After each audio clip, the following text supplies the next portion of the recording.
A typical dog walk turns out to be not so typical. By Anonymous. Hi, Swamp Dweller. I don't know if you'd be interested in a story from England. It's kind of long-winded and not necessarily the most terrifying thing, but it's a weird and scary experience that me and my partner will never forget. To set the scene, we live in a busy city in the South Midlands of England. We have a bully breed dog and take him out for walks in the surrounding parks and woods quite often. I'm quite into the paranormal and have experienced lots of things. My mom is a spiritual medium, so I guess it comes with the territory. My partner, however, is a science graduate and is a very everything has an explanation sort of person. Anyway, on this day we decided to go to a popular picnic park just on the outskirts of the city. It's almost always full of families, dog walkers, and picnickers. It was late spring, and the temperature was just starting to hit summer heat. It was a sunny day, not a cloud in the sky, and no wind.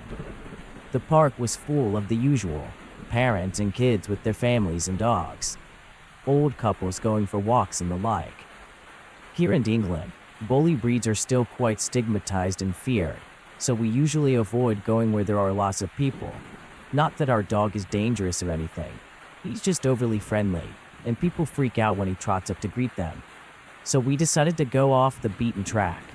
To give you a rough idea, the park has a small lake in the center, with paths and benches that surround it. Just off one of those paths are a few farmers' fields and a thick wooded area which snakes around into another path which eventually leads back to the park. We decided to go through the cattle gate, which leads up through the farmers' fields. It was so hot and beautiful that day that nothing spooky or creepy even crossed our minds. Even though you could no longer see anyone, you could still hear kids playing and dogs barking in the distance. As we came up to the wooded area, whilst still on the dirt path alongside it, I noticed a man walking through the thick brush.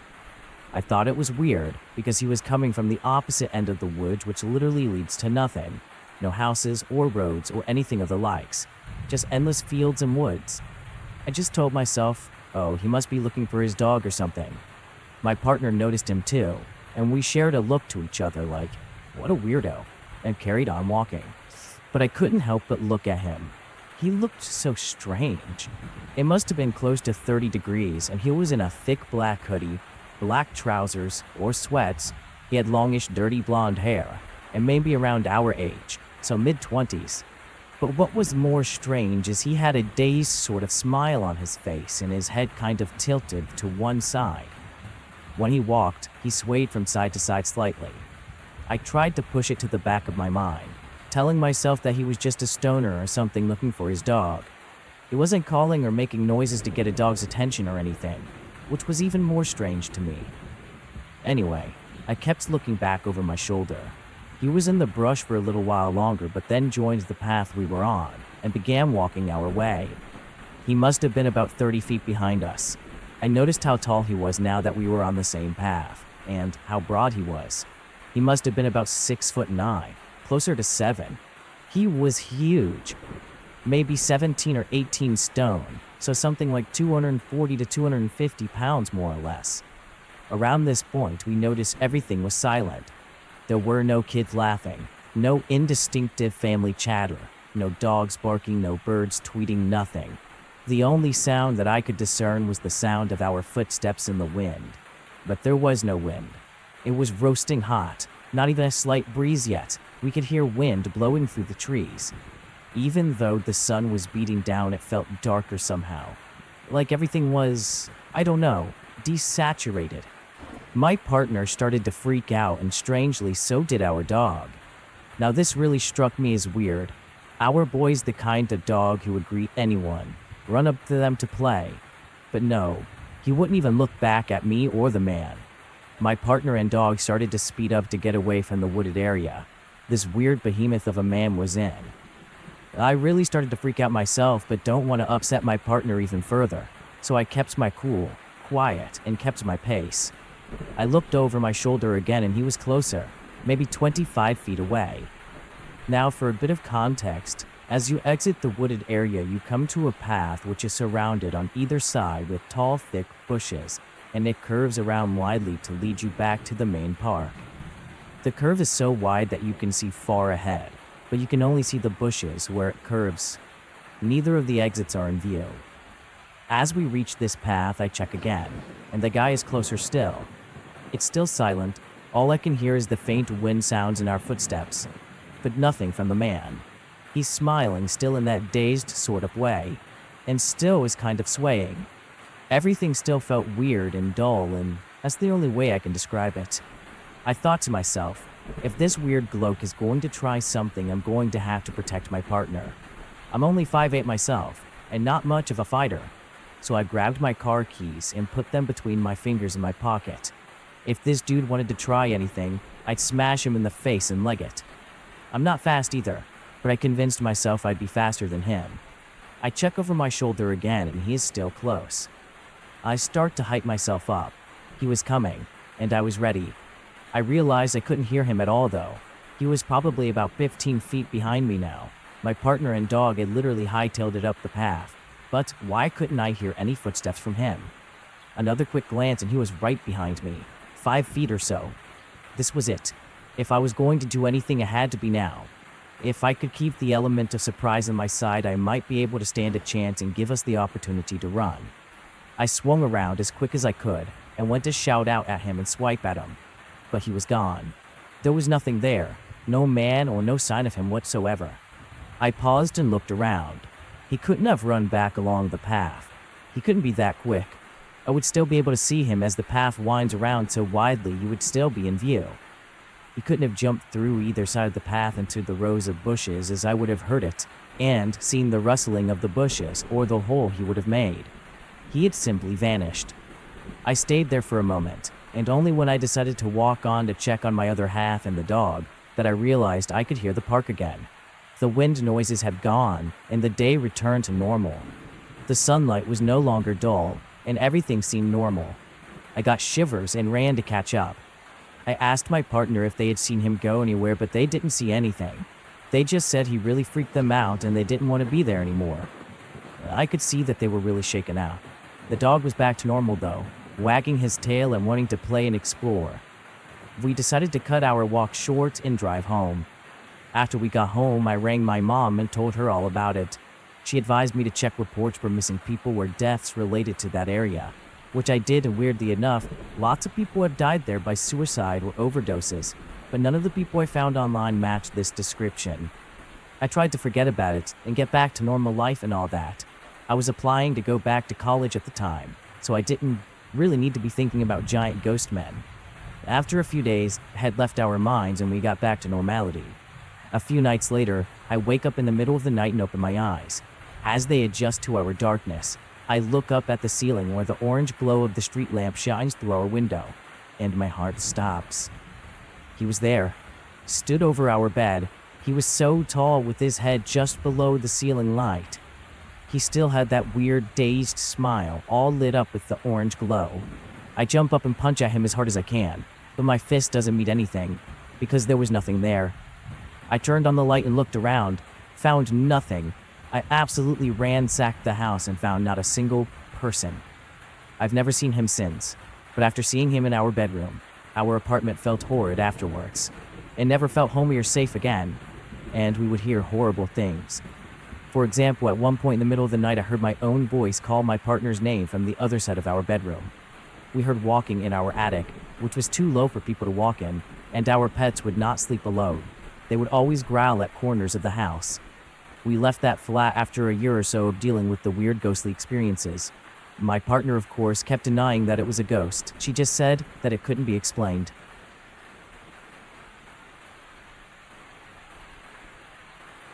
I stumbled upon something weird. By Anonymous. This happened a while ago but stuck with me, so I wanted to share it. I was at a friend's house for a weekend with many of my friends, and we all went for a walk. She lives right at the edge of the countryside, where there are fields, woods, and whatnot. So we went down this forest path. This other guy and I started exploring a bit deeper into the trees, and we had gone quite a far ways down into the hills, into the thicker trees. But There was a clearing just beyond that. A big log was lying on the ground, and resting on it was a skinned deer. There were no bones or anything, just the skin and the head and antlers. It was strange. The head was on the log, the eyes were missing, and the skin was wrapped down and draped around it. Beside it was a crucifix made out of really rotten planks.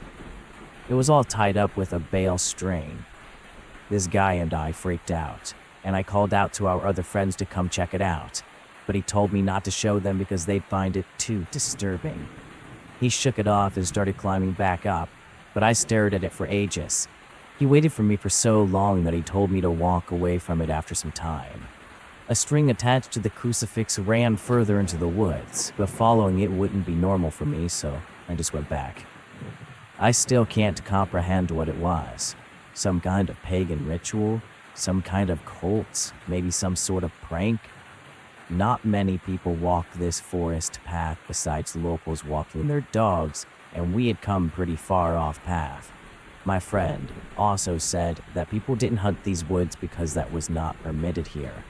So I didn't really push it with the questioning since I didn't really want to go too far deep into it while I was already out there. Now, while I come to the realization I probably don't want to know what was out there in the woods behind my house, I find the lack of answers has me thinking about it more and more.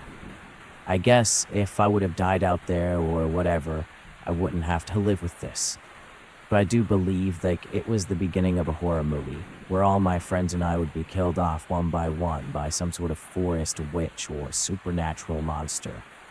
Maybe it's some sort of bad omen or something like that. If anybody has any idea, let me know. I'd love to have some more clarity.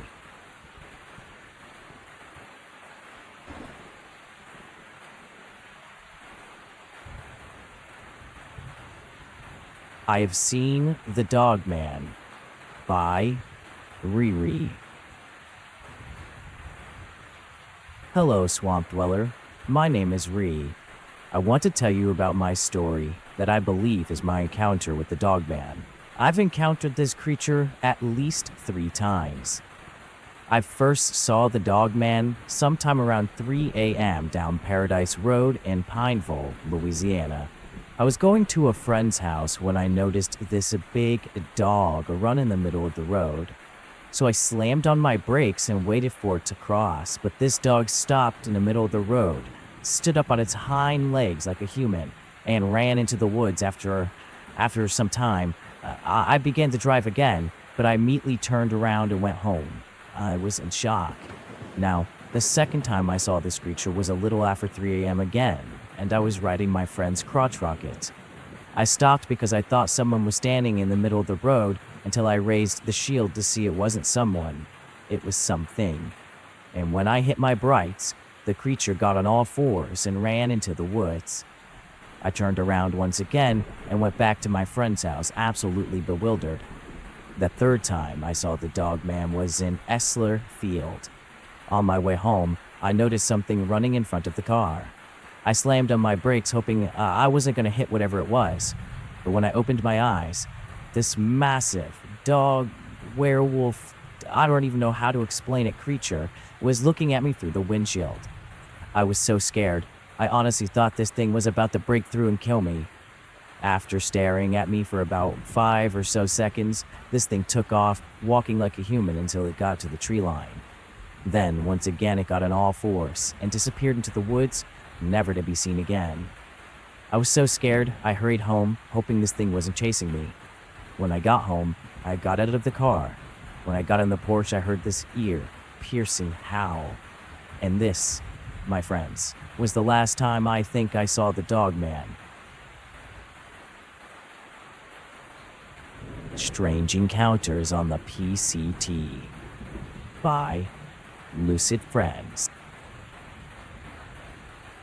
This past year, I hiked the Pacific Crest Trail. There were about 600 miles of trail I hiked and camped all by myself.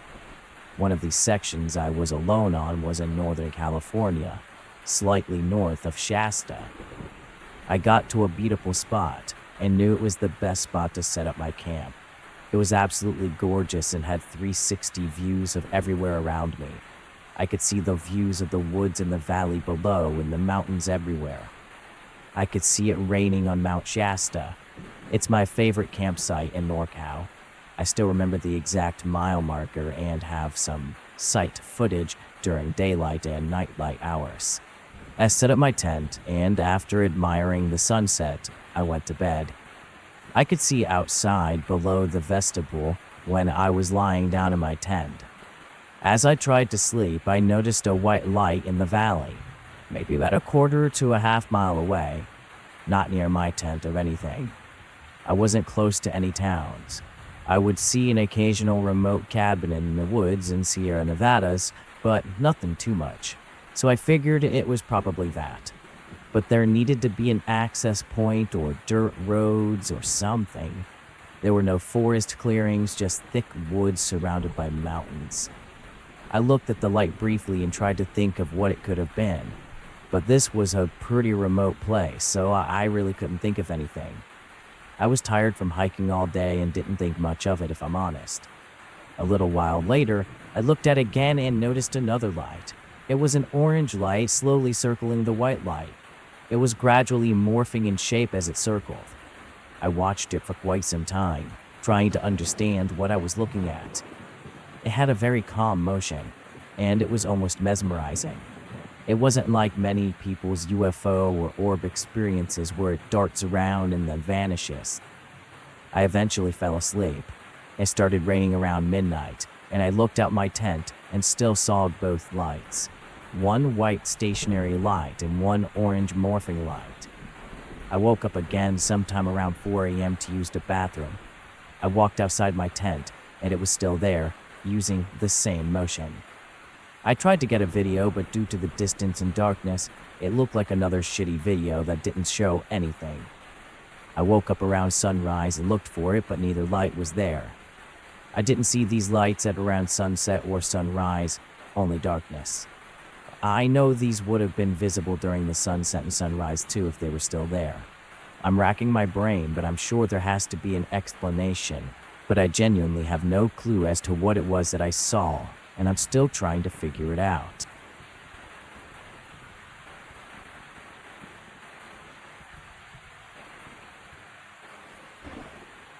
My Weird Stories While Being a Logger by Anonymous.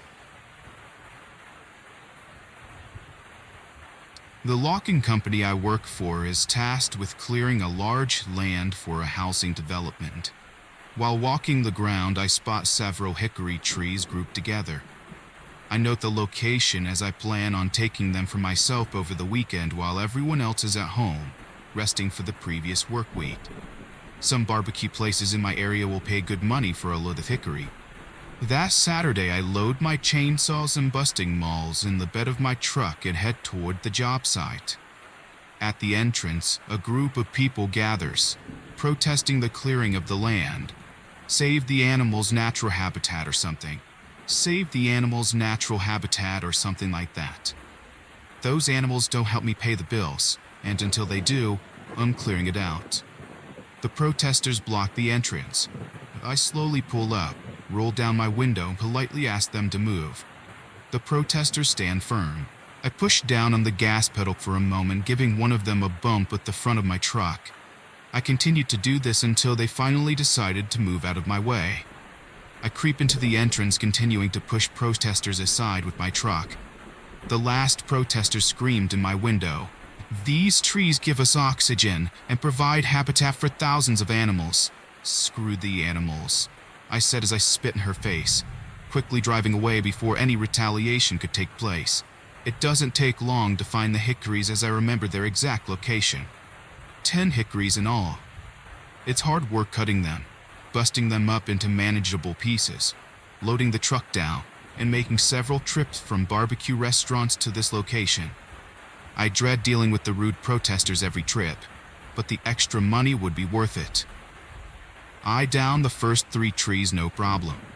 This old saw I had restored was cutting through the wood like butter. I was ready to lay down the 4th hickory when I got distracted by movement in my peripheral vision. During this distraction, The saw kicks back, almost tearing into my leg. I drop the saw. I look down to see a rip in my jeans where I saw the blade caught it. That was too close. I say aloud, my heart racing from the close call. I spin around, ready to scream out profanities and belittle the little jackass protester that distracted me and almost led to the destruction of my leg. To my surprise, no protester was in sight, only a giant buck. Its rack was huge, 14-pointer at least. I'm an avid hunter and I don't think I've ever even seen one this big. If only I had my rifle handy. I'd have a nice head to mount on my wall and some nice meat for the freezer. Then something unexpected happened. The buck's eyes started to glow red.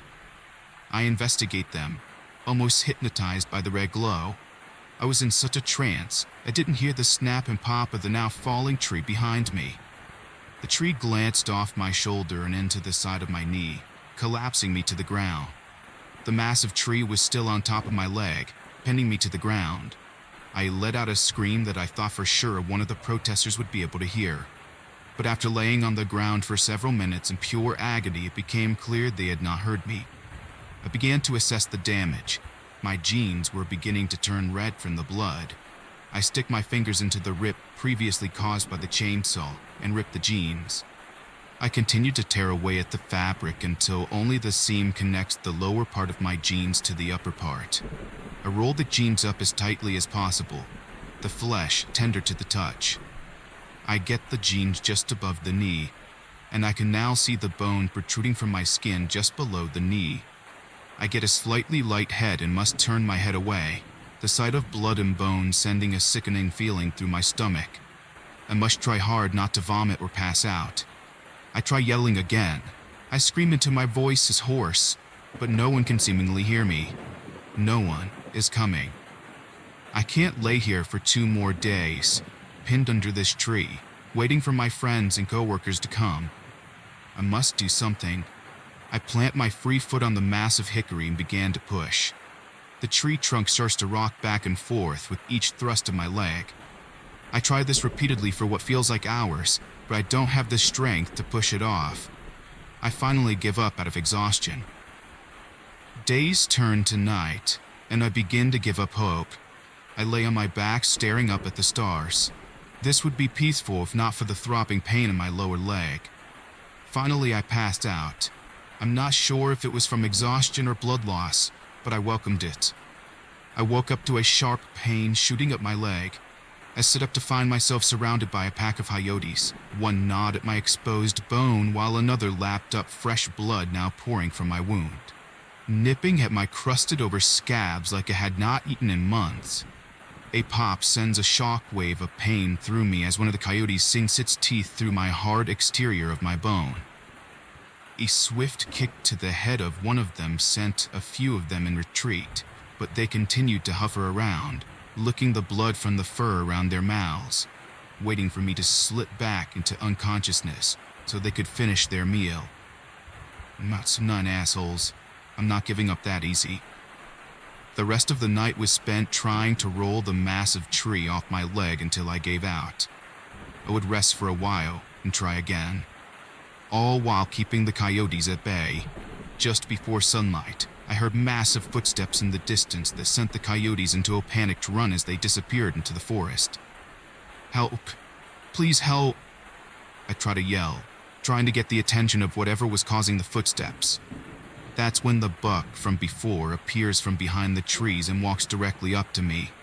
The buck is standing over me, peering down at me with those glaring red eyes. You did this to me, didn't you? The buck lets out a snort in response to my question. What's next? The buck turned its eyes to the sky as 5 vultures circled. I'm sorry, I don't want to die. Tears are streaming down my cheeks. I'll quit the logging business. I'll never cut down another tree if I live. Please help me. The buck tilts its head to the side as if it was contemplating whether I should live or die. It lets out another grunt. His eyes, red, begin to glow brighter. My light begins to fade as darkness overtakes me. I wake up several days later in the hospital, part of me hoping that it was only a nightmare, but the notion is ripped away at my absence of my leg, amputated from the knee down. After recovering, I went home and sold my chainsaws, busting mauls, axes. I even sold my wood-burning grill and got charcoal. I'm not sure where the local barbecue restaurants would get their wood now, but it sure as hell would be from me.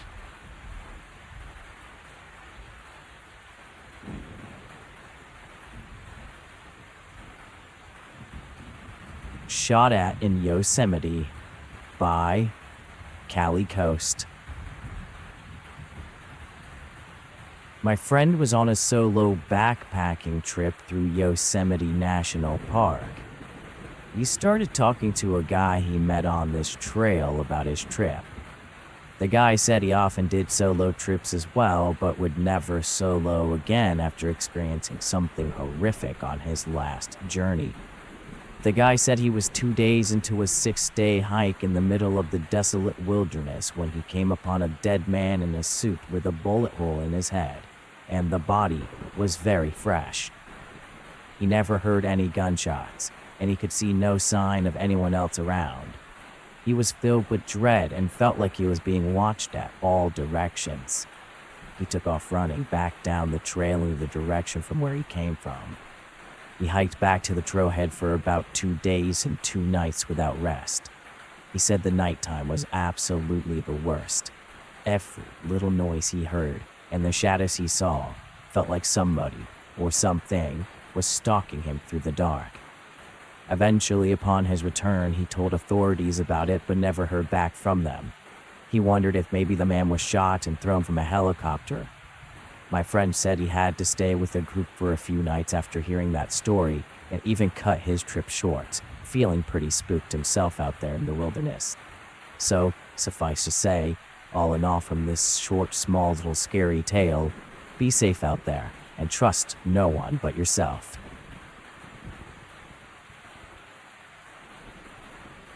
Something made me feel hunted. By Anonymous. I was walking from my boyfriend's house after midnight last night. I've known him for 6 years, so I've been there all the time and I've never felt anything like this.